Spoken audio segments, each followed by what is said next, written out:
La maestra Ednaide Grijalva Larrañaga es investigadora del Instituto de Investigaciones Sociales de la UABC, entre otras posiciones que ha obtenido en la universidad. Ella fue directora fundadora del Instituto de Investigaciones Sociales de la universidad y actuó por algunos años como representante de la universidad en la Ciudad de México. Por sus aportaciones a la historia de Baja California, ha sido nombrada mexicalense distinguida por el 20 Ayuntamiento de Mexicali y ha recibido el mérito académico por la UABC. Es autora de numerosos títulos sobre historia. También coordinó el proyecto de investigación Baja California en el Archivo General de la Nación, así como fue coordinadora de la colección Baja California, Nuestra Historia. El tema que hoy nos presenta es el programa Bracero y sus repercusiones en el desarrollo de Mexicali. Baja California ha sido ruta de inmigrantes, especialmente a partir de 1942, con la vigencia del programa Bracero. Al cancelarse, algunos se avecindaron en la zona fronteriza y se convirtieron en ejidatarios, en jornaleros agrícolas o en obreros, propiciando así el crecimiento de Mexicali. Adelante, maestra. Muchas gracias. Antes que nada quiero agradecerle a la Sociedad Centenario, de Historia Centenario, y al Centro de Estudios sobre la Universidad, la invitación que me han hecho para poder participar en este primer Congreso de Historia Regional Mexicalense, que esperemos que no sea el primero ni el único, ¿no? Hay que discutir mucho, hay muchos temas relevantes sobre la historia baja californiana de Mexicali, y de alguna manera, desafortunadamente, el que no tengamos un instituto de investigaciones históricas en Mexicali no propicia que se haga investigación seria, profesional, objetiva sobre el pasado mexicalense. Pero antes que nada quiero aprovechar este foro porque queremos manifestar nuestra gran preocupación por la situación de violencia que se vive en todo México y que puede derivar en una gran polarización social y en un estallamiento incontrolable. Es imprescindible que se esclarezca lo sucedido en Ayotzinapa, que se hable con la verdad, que se castigue a los culpables materiales e intelectuales, que regresen con vida los estudiantes normalistas desaparecidos, que se haga justicia completa y expedita por las muertes y desapariciones que existen en todo el territorio nacional, no nada más en Ayotzinapa. Ayotzinapa es nada más la punta de iceberg de un tremendo problema que estamos viviendo en México y que, aunque no queramos, probablemente pronto lo vamos a tener en Mexicali, porque ya empezaron aquí los levantones, las desapariciones forzadas, los ahogados en los canales del Valle de Mexicali. Así es que tenemos que pensar que lo que está pasando en México también nos puede pasar aquí. No más muertes, no más desapariciones forzadas. Vivos se los llevaron y vivos los queremos. Muchas gracias.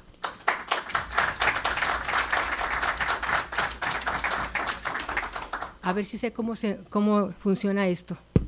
¿Es así? ¿Con esto? Acá lo pongo. ¿Así? ¿Con la pantalla? ¿Acá? Bueno. Bueno, yo no tengo tan buena memoria como mi querida Yolanda Sánchez Ogaz, que la primera cuestión que me sorprendió es que estuviera hablando al público sabiendo lo que estaba ahí en la pantalla, ¿no? Te felicito, no es mi caso. Bueno, miren, el programa Bracero, su nombre oficial fue Programa Mexicano-Estadounidense de Prestación de Mano de Obra. Ese es el nombre oficial del programa Bracero. Fue un convenio firmado el 23 de julio de 1942 entre los presidentes de México, Estados Unidos, Franklin Delano Roosevelt y Manuel Ávila Camacho, mediante el cual el gobierno mexicano se comprometió a enviar gran cantidad de campesinos para trabajar principalmente en los campos agrícolas de Estados Unidos. Ese primer programa incluyó también a trabajadores ferroviarios. Hago esa acotación porque los otros convenios que se firmaron posteriormente no incluyeron a los trabajadores en el ferrocarril. Eran tiempos, ¿saben?, de guerra, de escasez. Era la famosa etapa del famoso programa Amigo, ¿se acuerdan? Algunos de ustedes probablemente lo han leído. El caso es que México se alió con Estados Unidos y probablemente esa fue una de las razones lo estaba yo pensando, Yolanda, de por qué abandonaron los japoneses. Los japoneses eran los enemigos, ¿no? Eran enemigos de Estados Unidos, entonces no tenían por qué apoyarlos, ¿no? Bueno, me vino esa reflexión a raíz de lo que tú comentabas, de los abandonaron en Morelos y en el Estado de México, ¿no? Bueno, comenzó así el mayor programa de trabajadores huéspedes en la historia de Estados Unidos. Fíjense, es el mayor programa. No significa que no hayan ido más, pero fue un convenio bilateral, como lo vamos a ver posteriormente, y como ustedes pueden ver en este mapa, prácticamente fue principalmente para apoyar a la agricultura en los estados de Texas, Nuevo México, Arizona y California, y también por ahí en otros estados, por ejemplo, como el estado de Oregon y algunas partes, pero principalmente por lo que le llaman el suroeste norteamericano, ¿no? El Southwest. ¿Funciona eso? ¿No? ¿Es así? Ah, ya me pasé uno. Les digo, esta es la tecnología. Soy una honorable mujer de la tercera edad, entonces, entiéndanme, ¿no? Entonces, una de las cosas que yo quisiera señalar es que el programa Bracero no fue uno solo, fueron varios. No fue un solo convenio. A lo largo de los 22 años del programa Bracero se firmaron varios convenios en donde se hicieron ajustes, cambios, una serie de modificaciones, en unas participaban dependencias gubernamentales, en otras no, etc. Eso es una cosa que sí quisiera que quedara claro, porque la mayoría de las personas cuando nos hablan del programa Bracero pensamos que fue uno solo. Y no fue uno solo, fueron varios convenios bilaterales que se llevaron a cabo a lo largo de 22 años. Y eso es muy importante porque en cada uno se fueron haciendo diferentes ajustes, ¿no? Bueno, por ejemplo, a ver si me retraso. Les digo. No, aquí está. El primer acuerdo fue el de 1942, se renovó posteriormente, quedó sin vigencia en 1948, y es precisamente ese primer acuerdo, la gran característica que tuvo fue que incluyó a trabajadores ferrocarrileros, que de alguna manera podríamos decir cuando ahora el movimiento de Bracero Proa eran la élite, porque ellos sí no fueron tan maltratados como los trabajadores agrícolas, ¿no? Entonces, se firmaron varios convenios, 49, 51, 52, 54, 55, y se renovaron 6 más hasta su cancelación el 31 de diciembre de 1964 en la época de Kennedy. El gobierno de Kennedy fue el que canceló el programa Bracero, un poco por las denuncias que había contra el maltrato y la injusticia que se hacía contra los trabajadores mexicanos, y John Kennedy mandó a su hermano el Ted, que fue el único sobreviviente de ellos, a que hiciera un trabajo. Hay un documento de cerca de 500 páginas en donde Ted Kennedy le informa a su hermano como presidente de lo que estaba sucediendo, y él, escandalizado de alguna manera, aunque hubo también otras razones, decidió cancelar el programa, y fue así que el programa se canceló en 1964 contra la oposición del gobierno mexicano, que se resistió a hacerlo. Y lo único que quiero señalar es que a lo largo de estos convenios se fueron haciendo diferentes modificaciones, contrato tipo trabajo, condiciones mínimas de ocupación, salarios, un salario mínimo. Y por ejemplo, y en uno de esos convenios, que lo vamos a ver, excluyeron a Texas del programa Bracero precisamente por las denuncias terribles que había contra los agricultores y granjeros tejanos por el maltrato que les daban a los mexicanos. Acuérdense que los tejanos habían tenido esclavos negros en el cultivo del algodón. Entonces ellos estaban acostumbrados, trataron a los mexicanos como estaban acostumbrados a tratar a los negros. Y aunque no nos guste, pues los mexicanos hacían en ese momento el trabajo que ni los negros querían hacer, ¿no? ¿No? Como retomando a nuestro presidente, ¿no?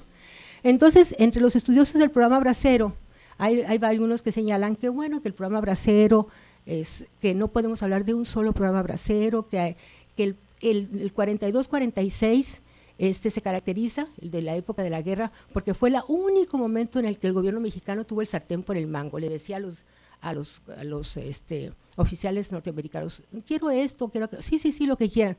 Pues estaban desesperados, ellos necesitaban levantar sus cosechas agrícolas. Entonces por eso es que dice Manuel García Griego, un investigador que está aquí en La Joya, que durante esa etapa pues fue la única etapa en que el gobierno pudo tener ese sartén por el mango. Después fue perdiendo capacidad de negociación, como lo vamos a ver a lo largo de esta exposición. En 1949 se le ocurrió, a la hora de la negociación, tenían una gran cantidad, al mismo tiempo que había braceros contratados, había una gran cantidad de trabajadores indocumentados, ilegales. No queremos utilizar el término ilegal, porque el término ilegal criminaliza a los braceros. Entonces vamos a hablar siempre como indocumentados o que no tenían braceros, porque los alien, como le llaman ahora, los consideran unos delincuentes, y eso es lo que no queremos ni para entonces ni para ahora. Entonces, esta ocasionó, bueno, ¿qué hacemos con todos estos indocumentados que tenemos aquí? Bueno, vamos a legalizarlos. Vamos a ver que esta medida fue contraproducente y que dio posteriormente lugar a lo que se conoció como la Operación Wetback y que tuvo grandes repercusiones en el crecimiento de Mexicali, ¿no? Bueno, entonces, aquí nada más en términos generales señalo que entre 1942 y 51 fueron admitidos como jornaleros temporales bajo la supervisión de diferentes dependencias gubernamentales. Después hubo un momento en el que después de la Segunda Guerra Mundial se quejaban mucho los granjeros estadounidenses de que el gobierno de Estados Unidos interfería demasiado y el de México, entonces los dejaron libres. Pero después tuvieron que volver a meter dependencias gubernamentales y eso se llevó a cabo precisamente a raíz de la… Okay. Esas grandes diferencias, esas grandes confrontaciones que hubo entre el gobierno de México y Estados Unidos dio lugar a lo que se conoce como la Ley Pública 78 que se aprobó en el año de 1951 y esta ley fue muy importante porque establecía, como lo digo en la anterior, que me la moví, establecía fue el marco legal que funcionó a partir de 1951, fue el marco legal por medio que se utilizó para el convenio bracero. Y lo más importante es que aquí ya aparecía el Departamento de Trabajo de Estados Unidos como el empleador. ¿Qué era lo que pasaba? Se reunían los granjeros de todos, había asociaciones de rancheros de Texas, de California, de Arizona, y se ponían en sus negociaciones, decían, yo necesito tantos braceros, yo necesito tanto. Entonces la cuota, eran las cuotas, ¿no? Y entonces el Departamento de Trabajo se reunía con los funcionarios del gobierno mexicano y decía, necesito tanto para Texas, necesito tanto para California, se establecían cuotas.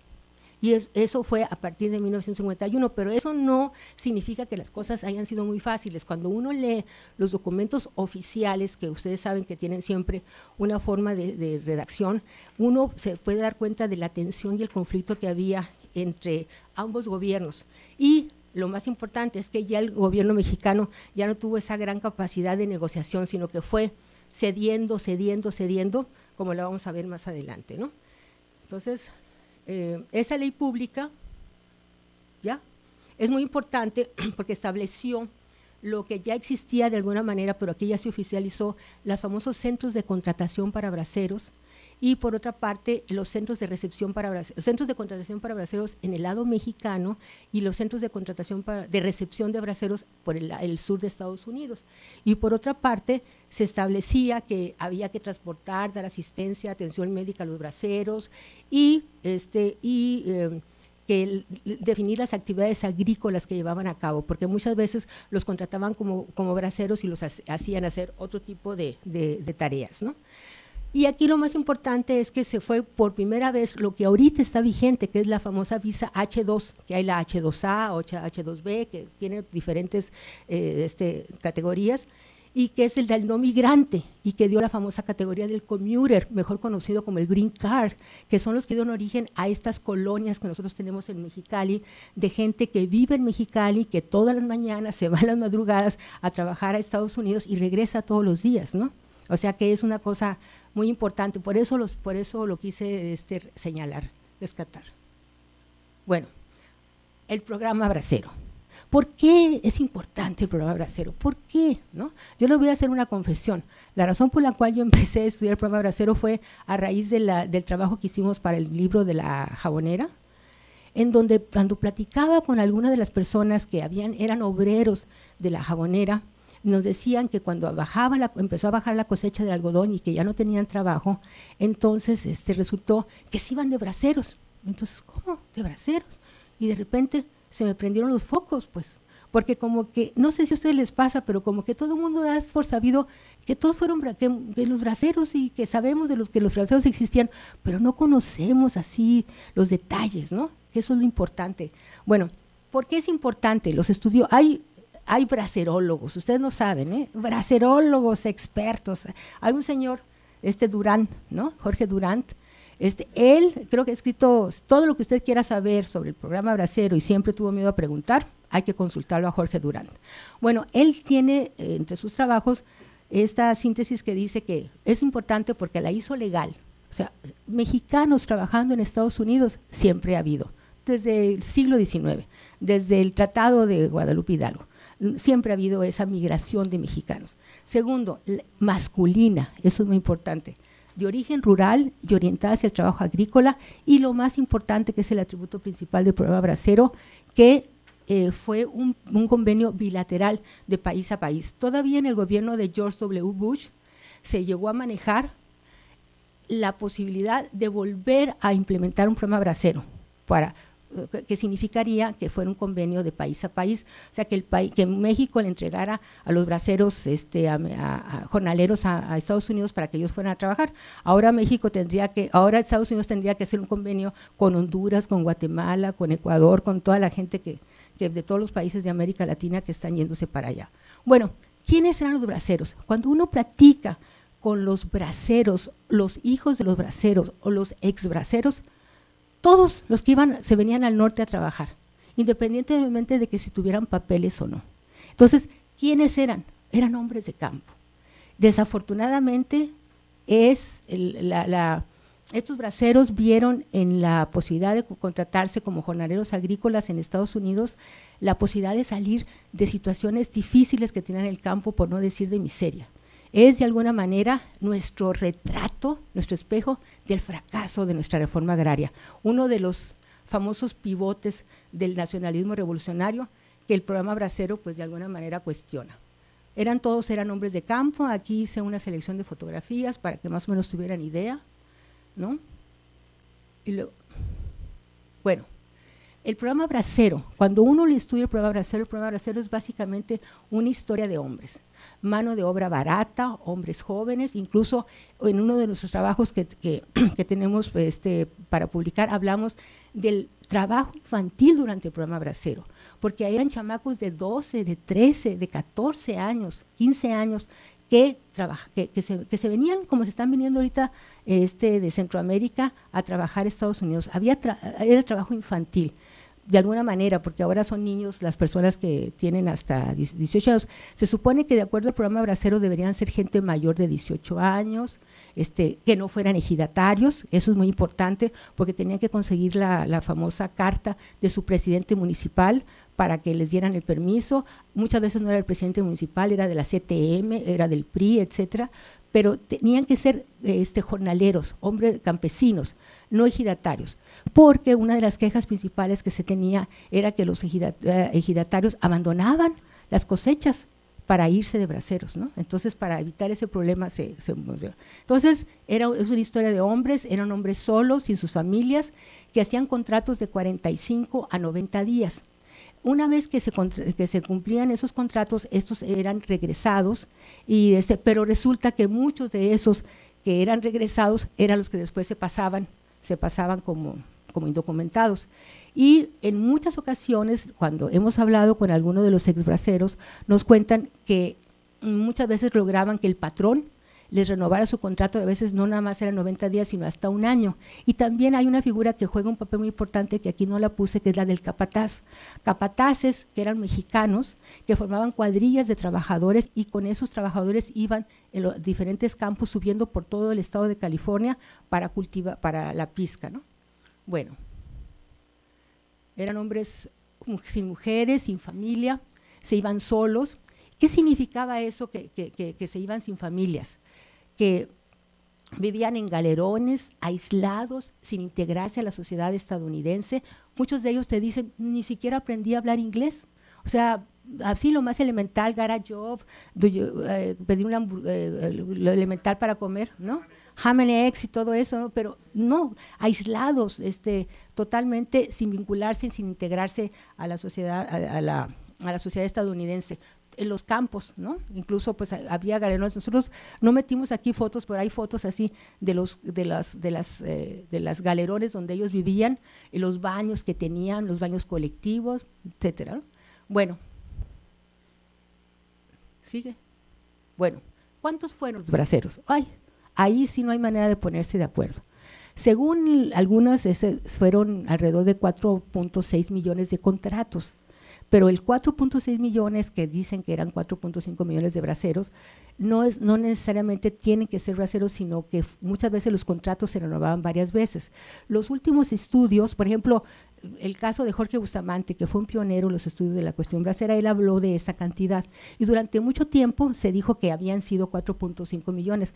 Ya otros estudios posteriores han cuestionado esos datos y lo que se dice es que los contratos eran una cosa y otra cosa eran los braceros, pero se calcula que sí fueron alrededor, en los 22 años, alrededor de 1,5 millones de braceros. Pero lo que sí les podemos decir es que no hay la cita exacta. Y luego, por ejemplo, yo he revisado documentos de la Secretaría de Relaciones Exteriores en donde están los informes y para un año te dan una fecha, para ese mismo año te dan otra, o sea, no se pueden poner de acuerdo, no había control, pues, no había control, ni del lado estadounidense ni del lado mexicano. Esta foto, la razón principal por que la pongo es porque como vamos a ver posteriormente, estos eran pues braceros que ya estaban con su famoso papelito. Ese papelito era el que les la autorizaba ya a que habían pasado por el centro de contratación y ya podían ser reclutados como braceros. Pero resulta que muchos de ellos, para lograr ese papelito habían pasado las de Caín, ¿no? No era fácil. Y una vez que ellos tenían ese papelito del cual no se querían separar por nada del mundo, después llegaban a Estados Unidos, a las oficinas por ejemplo en Caléxico, donde los revisaban, les hacían exámenes médicos y resulta que muchos de ellos los devolvían porque tenían enfermedades, tenían tuberculosis, les revisaban las manos para saber si eran hombres de campo, les hacían unos exámenes que para ellos les parecían muy ofensivos para revisar si no tenían enfermedades venéreas, etcétera. Entonces, ese papelito juega un papel muy importante, por eso a propósito lo puse. Y ahí está una pequeña instructivo en donde les dicen que tienen que llevar una muda de ropa, no sé si se alcanza a leer, una muda de ropa, tienen que llevar que no pese más de 15 kilos como los vuelos de Volaris, ¿no? Y que por ningún motivo vayan a perder ese documento. Ese documento era valiosísimo y se van a dar cuenta lo valioso que es, ¿no? Entonces, miren, esta foto es la avalancha humana. Esto es el primer centro de contratación afuera del Estadio Nacional en la Ciudad de México, 1942-43. Imagínense. O sea, braceros salieron, pues, ¿no? Y como dicen aquí, como dicen los del Grupo Imágenes, una foto vale más que muchas palabras, ¿no? Aquí está evidentemente la cantidad de gente que buscaba contratación para irse a trabajar a Estados Unidos. Muchos de ellos no lograban. ¿Y qué es lo que hacían? Pues iban como indocumentados, así de sencillo, ¿no? No los detenía, tenían hambre, ¿no? Ese es el problema. Entonces, al principio, los centros de contratación de braceros estuvieron en el centro de México, en la Ciudad de México, como ya lo vieron, en Tlaquepaque, Guadalajara, en Irapuato. Ahí era muy importante porque era el paso de ferrocarril hacia el norte. Entonces, el Estado mexicano, el gobierno mexicano, quería tener el control de quiénes eran los campesinos y jornaleros que se iban. Entonces, no quería saber de dónde. Entonces, lo que hacía era que ponía cuotas por estado. Ahora le toca al estado de Querétaro, ahora le toca al estado de Guanajuato, ahora le toca al estado de México, al estado de Morelos. Entonces, quería saber y sobre todo lo decidía en función de los problemas que había en el campo, ¿no? Las sequías, las plagas, etcétera. Entonces, por eso es que el Estado mexicano trató en la primera etapa de control de que los centros de contratación de braceros estuvieran en el centro de México. Pero poco a poquito fue perdiendo esa posibilidad y poco a poco los centros de contratación de braceros se fueron hacia el norte, a Chihuahua, a Monterrey y también a Mexicali, como lo vamos a ver. Y luego hubo efímeros centros de contratación en Hermosillo, en San Luis Río Colorado, en Nogales. Cuando uno lee los documentos, encuentra uno que en los periódicos se encuentra que hay un centro de contratación aquí, y luego ya al año siguiente ya no hay, ¿no? O sea, eran unos que funcionaban, otros no funcionaban. La situación se regularizó y eso tuvo que ver mucho con la desaparición del centro de contratación de Mexicali. En 1955 se creó un centro de contratación en Empalme, desapareció el de Hermosillo, y entonces todos los que venían, hagan de cuenta, toda la demanda de la costa oeste para los estados de California se contrataban en Empalme. Gente de Mexicali, que hemos tenido la oportunidad de entrevistar, se contrataban en Mexicali, iban de la CTM y luego se iban a Empalme, y de Empalme ya los contrataban, y en ferrocarril llegaban a Mexicali, y de ahí se pasaban a Caléxico. Pero bueno, lo que quiero señalar es la movilidad de esos centros de contratación. Por ejemplo, Empalme, que era un lugarcito chiquitito, a raíz de que se convirtió en el centro de contratación, creció. Antes de eso era en Hermosillo. Al crearse el de Empalme, desaparece el de Hermosillo, también como desapareció el de San Luis Río Colorado y el de Nogales. Bueno, aquí nada más, miren, aquí están los centros de contratación, esos 3 primeros son los de Monterrey, ese del medio lo puse para que vieran que era el cerro, para que no nos quedara la menor duda que era Monterrey. Aquí están la gente amontonada en Mexicali, tratando en la línea vieja, ahí están los oficiales. Hay muchas fotografías sobre Mexicali, ¿no?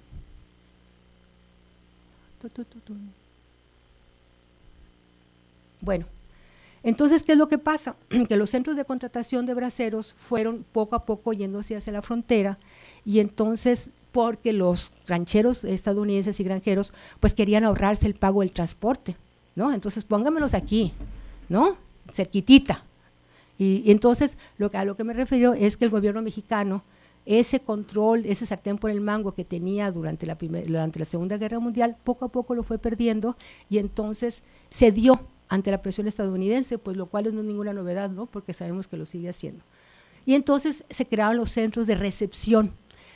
Yo incluso me di a la tarea de buscar dónde estaba el centro de recepción aquí en el Centro California, y estuvo hasta fecha reciente y desapareció, ¿no? Desafortunadamente, porque junto con eso ha de haber desaparecido fotografías, credenciales, pero tuve, fíjense, la oportunidad de entrevistar a una persona que es el esposo de Sonia Maldonado de Muñoz, que él trabajó en ese centro de recepción. Entonces, decía, no era un centro de recepción, era un centro de concentración, dice, ¿no? Entonces, ahí llegaban, ¿no? Había, entonces, por ejemplo, había logré conseguir esta foto del centro, y ahí ven a nuestros connacionales con su maletita, que no debía pesar más de 15 kilos, y que era muy importante en Hidalgo, que estaba muy cerca de Hidalgo, en Eagle Pass, en Texas, ¿no? Sí. Esta foto la metí porque esa es lo más ofensivo. Cuando yo platico con los exbraceros, con los hijos de los exbraceros que cuentan, lo que más les ofendía era precisamente que los fumigaran. Los fumigaban con DDT, ¿no? Decían de los que venían con liendres, con piojos, ¿no? Etcétera. Entonces que había que bañarlos. Y como se dan cuenta, a mano izquierda, no sé si alcanzan a ver la foto de abajo, están nuestros hombres mexicanos desnudos. ¿Y qué traen en la mano? El papelito. Ese papelito muy importante, ¿no? No lo soltaban, ni para eso, ¿eh? No lo soltaban. Por eso les decía, por eso puse la foto, porque, bueno, entonces, tenemos, paralelo al programa bracero, tenemos a los wetbacks. Uno se pregunta, ¿los wetbacks eran braceros? Y es una pregunta que se hacen también los famosos bracerólogos, ¿no? Aquí logramos rescatar, gracias a mis ayudantes de investigación, que verdaderamente hicieron una investigación iconográfica muy importante. Por ejemplo, aquí está el Cerro del Centinela, ¿no? La foto del medio. Ahí está la Border Patrol, porque ¿qué?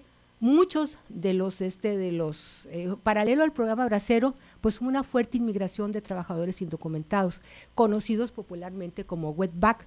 Y como les digo, fíjense, yo entrevisté a un historiador amigo mío que murió recientemente, que fue bracero, que estuvo de bracero de los 12 a los 17 años de edad. Entonces se contrató una vez como bracero, el resto fue siempre indocumentado, pero dice que estaba trabajando en un campo y cuando se dio cuenta que los del campo de al lado todos eran indocumentados y ganaban mucho más que ellos como braceros, lo primero que hizo fue romper su credencial de bracero e irse a trabajar indocumentado. Porque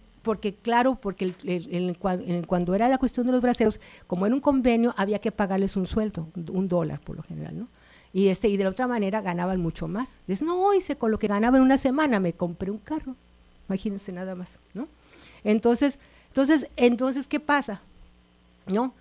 Cuando se firmó el famoso, como les dije, el convenio de 1949, que ya señalé al principio de mi exposición, entonces les señalo que el gobierno mexicano vetó a Texas del programa bracero, pero eso no impidió que la gente por millares se internara. De ahí viene y cruzaran a nado el río Bravo, o como pudieran cuando bajaba. Le llamaban pateros, porque le llamaban patos porque eran unas embarcaciones que bajaban, que tenían como forma de lanchita, las cubrían de una lona y ahí se subían, eran los famosos patos, y a los señores que los llevaban a cruzar el río Bravo, Río Grande, como le dicen los estadounidenses, le decían pateros, como les llaman polleros a los que del otro lado, que se cruzan el cerco, porque pues son como si fueran jaulas de gallinas, de pollitos, ¿no? Ese es el nombre, ¿no? Entonces, ¿qué fue lo que pasó? Cuando se llevó a cabo la famosa convenio de 1949 que propició la legalización, que se hicieron con el propósito de legalizar a todos los indocumentados, pues la medida fue contraproducente, porque ya no sabían qué hacer los estadounidenses, porque mucha gente se empezó a pasar como indocumentado, ya sea como wetback o como alambrista, que le decían, porque ya tenían la certeza de que podían ser legalizados. Entonces le salió, como se dice vulgarmente, el tiro por la culata, ¿no? Aquí hicimos esta gráfica en donde vemos, si ustedes se dan cuenta, con la línea verde, está la cantidad de deportados que hubo en la operación Wetback, que le vamos a hablar un poquito en la siguiente diapositiva, y la línea roja es la de los braceros. Hasta antes de la era Obama, esa operación Wetback fue la que tuvo más, fue cuando se deportaron más mexicanos en esa época. O sea, no había habido otro periodo en la historia de México, relaciones de México con Estados Unidos, en las que nos hubieran deportado a tanta gente, ¿no? Entonces, se calcula, ¿no? Ahí están, que a lo largo de entre el periodo 45 y 55 se contrataron 1,200,000 y feria de braceros, pero se deportaron el triple. Decían los oficiales estadounidenses que los entrevistaban los periodistas, no, dice, pues por uno que pasan braceros, son 10 indocumentados, ¿no? Pero pues, ¿qué pasaba? Entonces la afluencia dio origen a la famosa operación Wetback, que les digo que hasta antes de la era Obama había pasado a la historia como la operación en donde más mexicanos se habían deportado. Aquí en esta foto de la izquierda son los mexicanos que están en un corralón en Los Ángeles, California, donde los tomaban, ya que los entraban a las casas, bueno, como un poco lo que está pasando ahora, ¿no? Esperemos que la ley, lo que acabe de aprobar Obama, tenga resultado, pero hasta ahorita, pues lo mismo que hacen, van a las casas y participan la Border Patrol, el FBI, etcétera, sacando mexicanos que les estorbaban. ¿Por qué? Porque ya se había acabado la guerra de Corea, ya no necesitaban tanto mano de obra agrícola. Aquí está un documento de un deportado y aquí están en un galerón en Los Ángeles, California, ¿no? Ahí están los policías, ¿no? Formándolos, ¿no? Y bueno, otro de los puntos antes de que no quise dejar pasar, porque hay muchos temas relacionados con el programa Bracero, pero uno de los puntos que hay que señalar es las redes de corrupción, que ahora se llama crimen organizado. Antes se llamaba trata de brazos, ¿no? O sea que todo mundo estaba involucrado, desde el enganchador hasta altos funcionarios del gobierno, lideresas populares, estaban involucrados en el negocio del tráfico y contrabando de braceros. Esos eran los que se entregaban al gobierno mexicano, pero previo a entregarlos a los centros de contratación del gobierno mexicano, había problemas gravísimos de corrupción. En esta participaban tinterillos de oficinas, secretarias, abogados, empleados, funcionarios de diferente nivel, y podemos decir que los contratos de braceros, como dice Jorge Durán, el experto bracerólogo, siempre estuvieron enlodados con el asunto de la corrupción a todos los niveles. Más que ahora, desafortunadamente ahora esos niveles de corrupción, esos niveles llegan a los asesinatos, ¿no? a situaciones mucho más graves que las que pasaban en ese momento, ¿no? Bueno, termina el programa Bracero, hay el movimiento de sindicalización, empieza la mecanización, ya hay cambios en la política interna, como les dije con Kennedy, y entre los argumentos para finalizar el programa Bracero se manejaba que había una competencia desleal con los trabajadores estadounidenses, que como los mexicanos trabajaban con sueldos mucho más bajos, entonces no podían competir, etcétera. Y después de ahí viene lo que todos saben, el movimiento sindicalista que organizó César Chávez, el líder de los campesinos, y entonces, bueno, y por otra parte decía que había suficiente mano de obra local disponible. Bueno, termina el programa Bracero. ¿Qué pasa? ¿Qué consecuencias tiene el programa Bracero en Mexicali? Pues las que ya sabemos, ¿no? Para 1948 ya se reportan que en Mexicali se llevaban a cabo alrededor de 7,000 contrataciones en un documento de Relaciones Exteriores, y yo aquí retomo un párrafo de las memorias de don Braulio Maldonado, donde dice que año por año pasaban por la frontera Mexicali-Calexico más de 300,000 campesinos de todas partes del país que se daban cita en aquella lejana frontera. Braulio Maldonado, no sé si ustedes sepan, pero él fue bracero en el famoso programa entre la Primera y la Segunda Guerra Mundial. No se llamaban, los estudiosos le llaman el primer programa bracero para referirse a eso, pero Braulio Maldonado fue de los repatriados. Cuando empezó el programa de repatriación, que así les llama para diferenciarlos de los demás, él fue uno de los repatriados, y fue cuando él llegó a la Ciudad de México y se puso a estudiar, estudió la licenciatura en Derecho y se hizo amigo de Miguel Alemán y de Adolfo Luis Cortines, y ya conocemos en lo que terminó, ¿no? Fue diputado, etcétera. Entonces, muchos de los braceros que eran rechazados, por ejemplo, en esta foto que de la mano izquierda, muchos eran rechazados. Una vez que pasaban por todos los controles, llegaban y pues no puedes pasar. Tú tienes tuberculosis, tú tienes una enfermedad venérea, tú no, etcétera, etcétera. Entonces muchos se manifestaban, hubo amotinamientos. La prensa de 1954-55 habla constantemente de amotinamientos en la frontera. Ese es el cerco de Caléxico. Aquí están pasando los controles médicos, como se pueden dar cuenta son hombres jóvenes, ¿no? La mayoría, ¿no? Que los están pasando revisión médica, ¿no? Dice un artículo que leímos en un periódico en la colección Herrera Carrillo, dice que 14% se les cerraban las puertas por estar enfermo, el 20%, 40% no, eran rechazados. Entonces, ¿esos dónde se quedaban? Pues se quedaban en Mexicali, ¿no? Así de sencillo, con la esperanza de pasar, ¿no? De poderse pasar. Yo, por ejemplo, me acuerdo haber platicado con el ingeniero Uro, y él estaba muy sacudido porque recordaba mucho cómo el caso de unos braceros que habían muerto, y cuando les habían hecho la autopsia, uno de ellos tenía en el estómago nada más hojas de papel, que era con lo que se había alimentado. En otros trabajos en algunos otros testimonios que hemos revisado, pues aparece que había corralones en donde ellos vivían, en algunos hay denuncias de que los violaban, y también hay, por ejemplo, gente que se comía cáscaras de plátano porque se estaba muriendo de hambre, y la gente de Mexicali pues lo sufría, porque dice que abrían la puerta y encontraban pues que ahí estaban los braceros durmiendo y algunos haciendo sus necesidades al aire libre, ¿no? Fue un caos para Mexicali, fue un caos, fue una situación.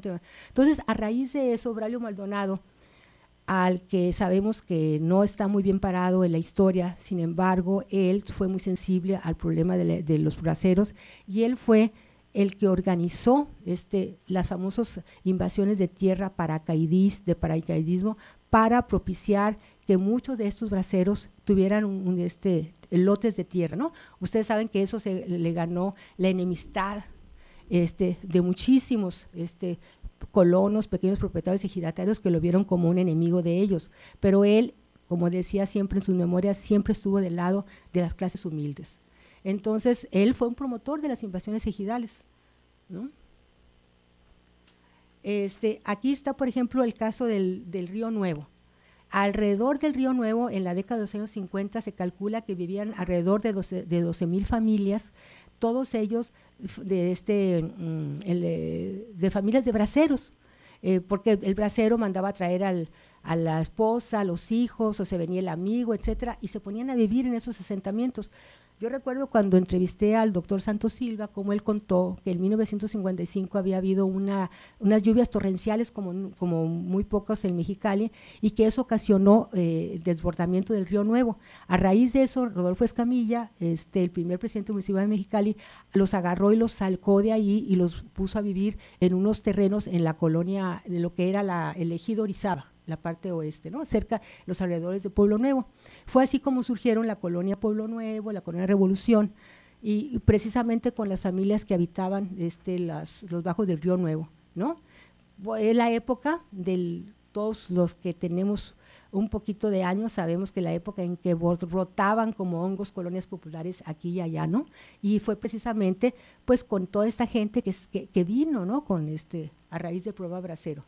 Aquí está la famosa obra enterrada de Braulio Maldonado, ¿no? Que invitaba fue cuando empezó a poner agua potable en las colonias Progar, la colonia Cuauhtémoc. Este mapa se lo robé a un compañero del instituto, Guillermo Álvarez. Él, por ejemplo, hizo este mapa basándose en otras fuentes, pero dice cómo estaba Mexicali estrangulado, o sea, no podía crecer. O sea, esta zona que le pusimos este círculo, eso es lo que le llaman la primera, la segunda y la tercera sección de Mexicali. Entonces, fue a raíz de eso que empezaron a hacerse las expropiaciones de al oeste, el Orizaba, al sur, el ejido Coahuila y el ejido Zacatecas, y fue así como se fueron creando estas colonias. No sé si alcanzan a leer Colonia Fronteriza, Revolución, Colonia del Ferrocarril, Héroe de Nacosari, la Colonia Libertad, la Burócrata, el Cementerio número 2, Fraccionamiento Sonora, Las Fuentes, Fobiste, Las Flores, no el Fobiste de ahorita, la Colonia 1 de Diciembre, la Santa Teresa, la Colonia Vallarta, Colonia Insurgentes, este y oeste, ¿no? Sí, no sé si alcanzan a ver cómo está la vía del ferrocarril y lo que es ahorita la Justo Sierra y la Boulevard Benito Juárez, ¿no? ¿Cuáles son las repercusiones directas del programa Bracero? El programa Bracero detonó el crecimiento del área urbana de Mexicali. Como ustedes pueden ver aquí en esta gráfica, ahí donde dice 1940, 1950, la gráfica de arriba es la del crecimiento de la ciudad de Mexicali y la gráfica de abajo, la más clarita, es la del crecimiento rural. Hay la idea, yo era una de ellas, de que el programa Bracero detonó el crecimiento de la zona rural, de la zona del valle, y en realidad de la que detonó el crecimiento fue de la ciudad. La ciudad de Mexicali creció a una tasa de 11,1% y en la década, 10 años después, fue la más alta, la tercera localidad urbana con la tercera tasa de crecimiento más alta. Según una compañera del instituto en su tesis de doctorado, Judith Ley, ella dice que la ciudad de Mexicali creció 2.8 veces y el programa Bracero detonó ese crecimiento y de población que se concentró en la ciudad, porque acuérdense que era la época del auge algodonero, de la agroindustria, muchos obreros, ¿no? Que trabajaban en la aceitera del Valle, en la molinera del Valle, en la Compañía Industrial Jabonera del Pacífico, ¿no? Aquí les hicimos una pequeña gráfica y aquí queda muy claro, lo rojo es el municipio y lo azul es Mexicali. Entonces, del 1930 a 1940 creció más el municipio, pues sí, porque es la época de la reforma agraria. Pero ya después de 1940, 1950, de 1950 a 1960, lo que más crece es la ciudad de Mexicali contra el municipio, ¿no? Entonces, ahí está la tasa de crecimiento, ahí aparece, ¿no? Y entonces el crecimiento principal, el programa Bracero tiene una repercusión directa sobre el crecimiento de la ciudad. Pero también fue un atractivo el programa Bracero para los ejidatarios del Valle Mexicali.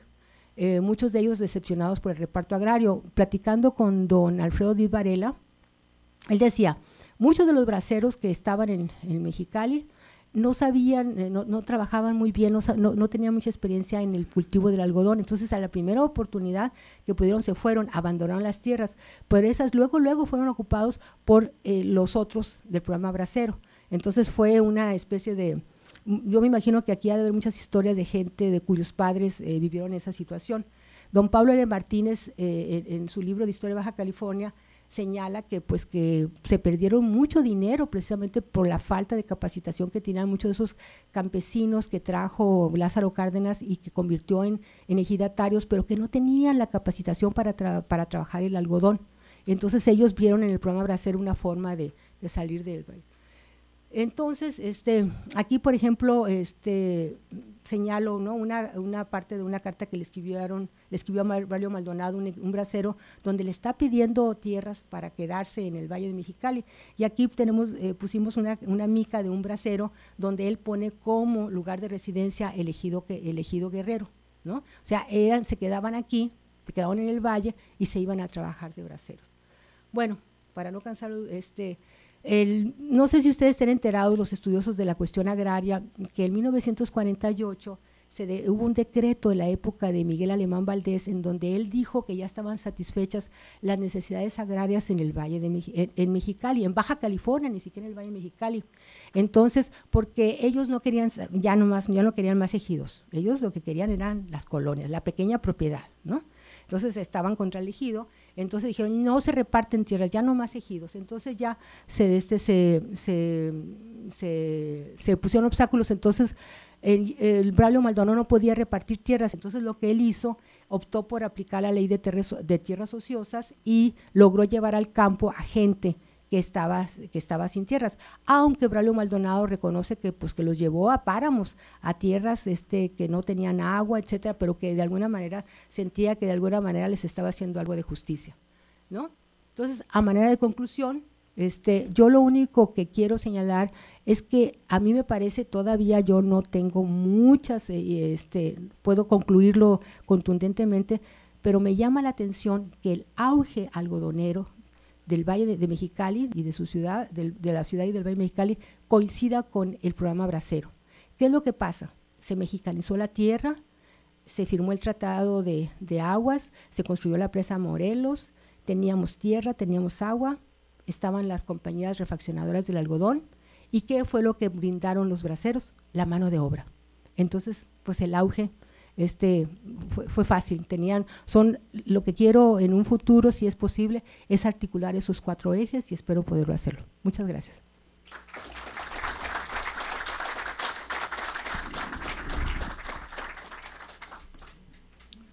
Muchas gracias, maestra. Bien, tenemos un tiempo de 15 minutos para preguntas y respuestas. Les comento que las preguntas sean concretas y los comentarios cortos. Y las respuestas, maestra, pues también cortas, ¿no? No, imposible. Todo lo que quiere que sea… Bardomiano. A ver.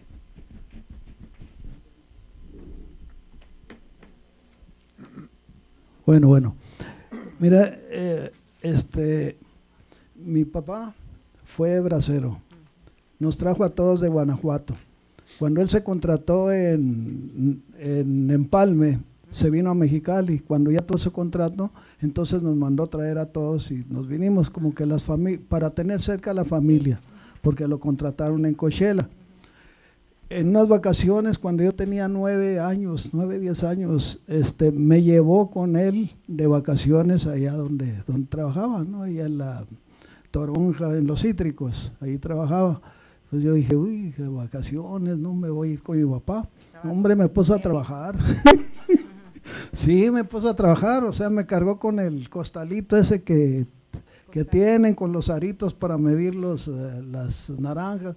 La que pasa, la que no pasa, esa hay que cortarla, etcétera. Y me tuvo todas las vacaciones, pues ahí. Y ahí me di cuenta cómo vivían ellos. Sí es cierto, vivían en barracas, o sea, vivían en barracas. Todos se cooperaban para comprar la comida, sí. O sea, entre todos. Después de que compraran la comida, pues se repartían todos los gastos. Les pagaban cada mes y cada mes se venía de la Mexicali, acá venía cada mes. Y yo nada más esa ocasión fui. Posteriormente me decía que te vas a ir conmigo, me la escondía para que no me encontrara, ¿no? Porque era muy pesada ahí la situación. Lo que sí notaba es que mi padre, era una persona, como somos de Guanajuato, con un nacionalismo muy acendrado. ¿Por qué? Porque los mismos patrones de allá nos platicaban a nosotros, ahí a toda la familia, le daban oportunidad de emigrar a toda la familia. Y él orgullosamente decía que no aceptaba porque pues él era mexicano. En ese tiempo estaba contratado. Nunca nos comentó después de que se le acabó el contrato, no sé qué habrá pensado, ¿no? para entonces. Pero así es como se desarrollaban esos, y sí me tocó ver esas famosas barracas. Por cierto, en un comentario pues extra, en el periódico por allá por los 60 salió una nota que hizo mucho escándalo aquí en Mexicali, de que un señor que tenía braceros ahí apellidado Corona, recuerdo, les pagaba, los contrataba y les guardaba el dinero para pagarles cuando ya se vinieran, pero los mataba y los enterraba ahí en su… No. ¿Sí?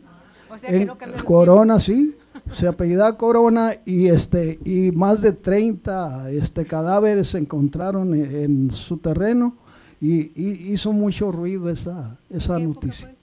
Por allá por los 60, es que yo vendía periódicos, y ahí lo leí. Gracias.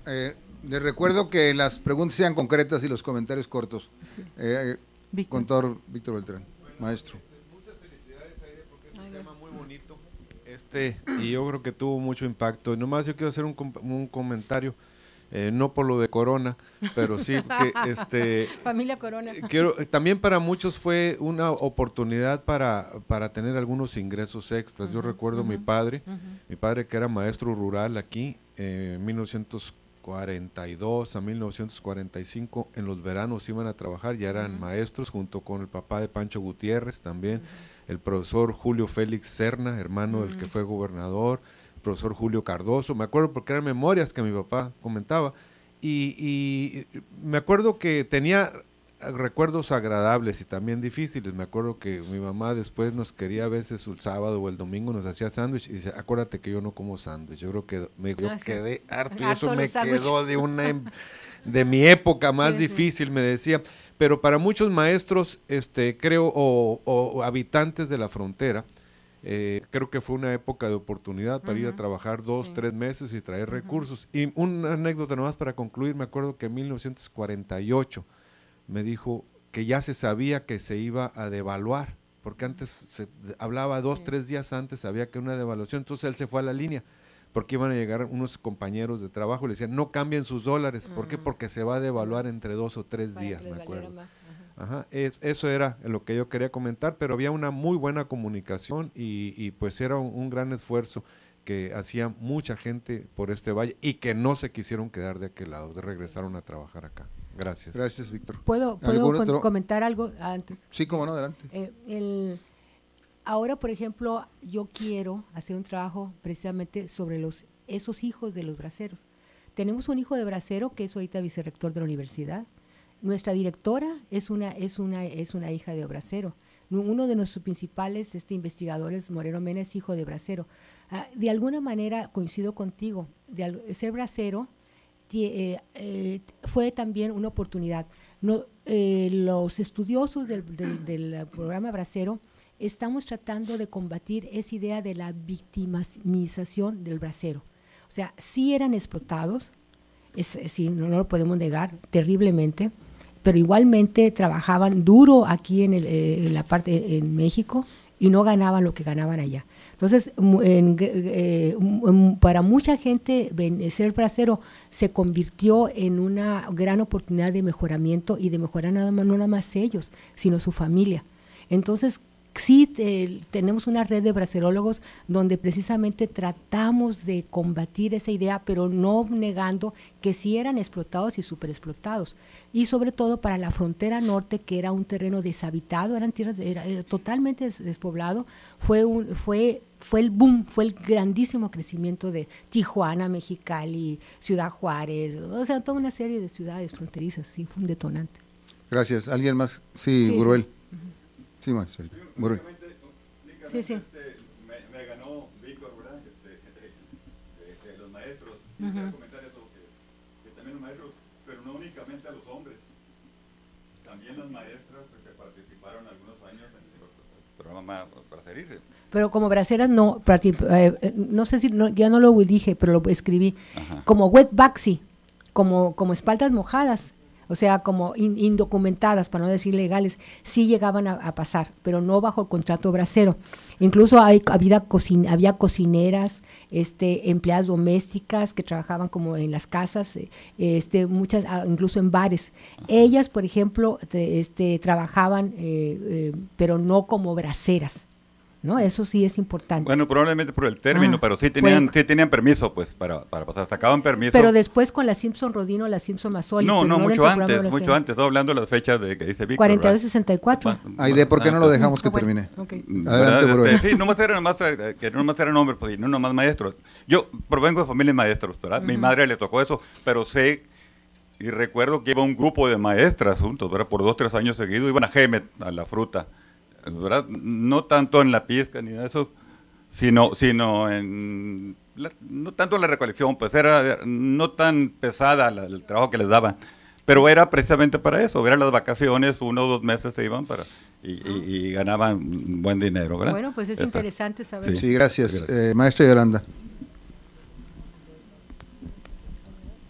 Bueno, pues felicidades, Aide.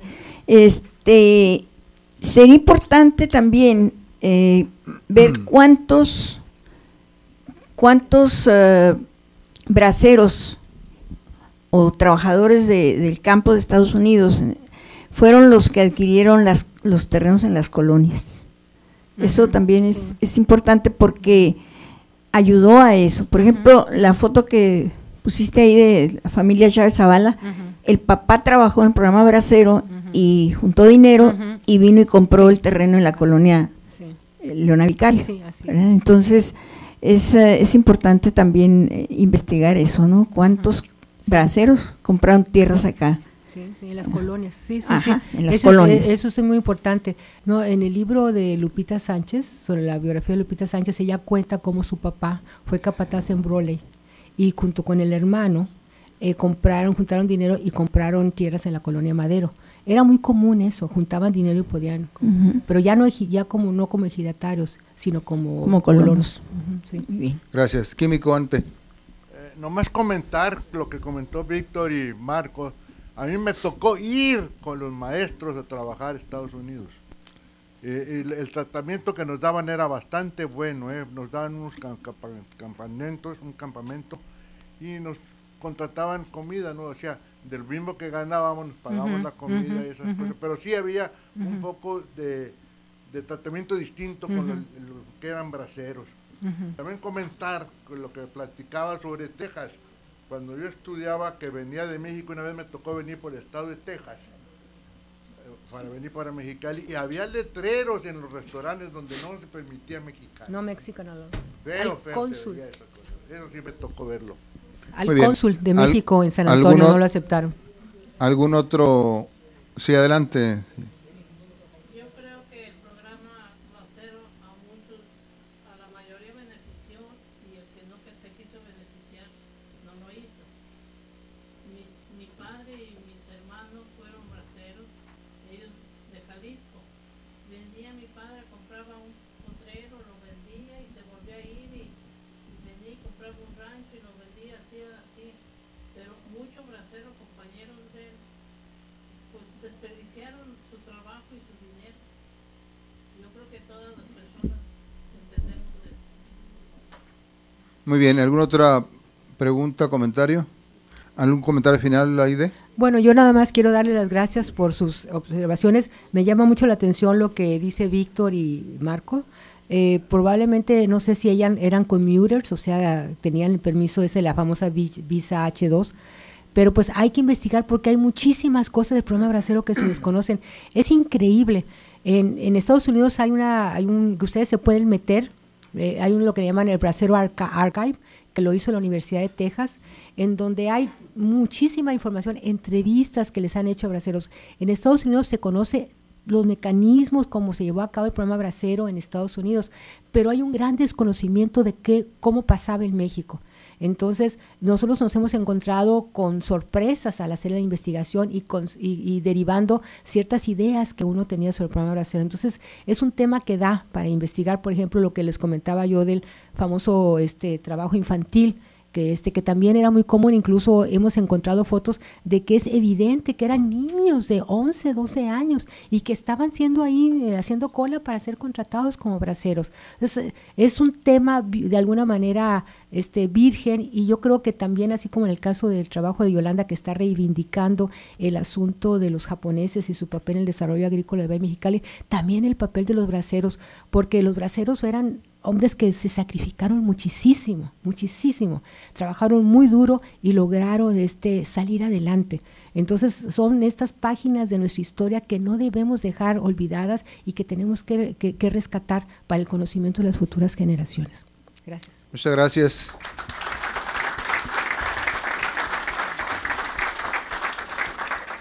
Le voy a pedir al doctor Alfredo Buenrostro si es tan amable de entregarle su reconocimiento a la maestra Aide. Y su regalo, creo que por aquí hay un regalo. Muchas gracias, Alfredo. Muchas gracias por haberme invitado a estar con ustedes. Gracias. Vamos a adelantar a un receso de 15 minutos para estar frescos para oír a nuestro orador principal, el doctor Calvillo. A las 11:30 está